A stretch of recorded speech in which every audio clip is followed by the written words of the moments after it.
নোয়াখালীর কোম্পানিগঞ্জে একটি এনজিওর শাখা ব্যবস্থাপককে কুপিয়ে হত্যা করেছে স্থানীয় এক বখাটে। দুপুরে উপজেলার চরফকিরা ইউনিয়নে এক হত্যাকাণ্ড ঘটে।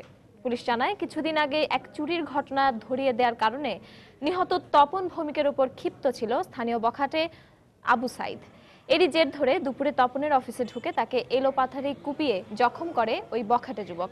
এ সময় তপনের চিৎকারে এলাকাবাসী এসে আবু সাইদকে আটক করে গণপিটুনি দিয়ে পুলিশে সোপর্দ করে। পরে গুরুতর আহত অবস্থায় তপনকে প্রথমে উপজেলা স্বাস্থ্য কমপ্লেক্সে নেওয়া হয়। পরে তার অবস্থার অবনতি হলে নোয়াখালী মেডিকেল কলেজ হাসপাতালে নেওয়া হলে কর্তব্যরত চিকিৎসক তাকে মৃত ঘোষণা করেন। নিহত তপন ভৌমিক বসতি নামের একটি এনজিওতে শাখা ব্যবস্থাপকের দায়িত্বে কর্মরত ছিলেন।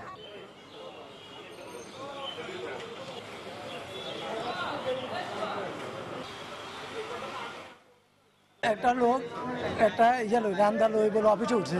উঠার পরে সেদিন মনে হয় চেয়ারে বসা ছিল, ম্যানেজার তো চেয়ারে বসা ছিল, ওনার এই জায়গায় কোপ দিচ্ছে। আমার ধারণা হয়তোবা সে ওই ক্ষোভ থেকেই হয়তোবা সেখানে যায়। ওরে গত 2 দিন সে আশপাশে, এই অফিসের আশপাশে ঘোরাফেরা করতে আমি দেখেছি।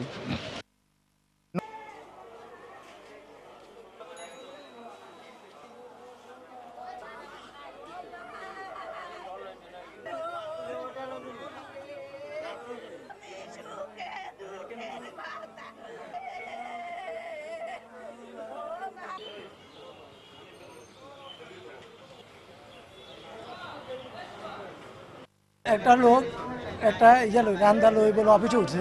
উঠার পরে সেদিন মনে হয় চেয়ারে বসা ছিল, ম্যানেজার তো চেয়ারে বসা ছিল, ওনার এই জায়গায় কোপ দিচ্ছে। আমার ধারণা হয়তোবা সে ওই ক্ষোভ থেকেই হয়তোবা সেখানে যায়। ওরে গত 2 দিন সে আশপাশে, এই অফিসের আশপাশে ঘোরাফেরা করতে আমি দেখেছি।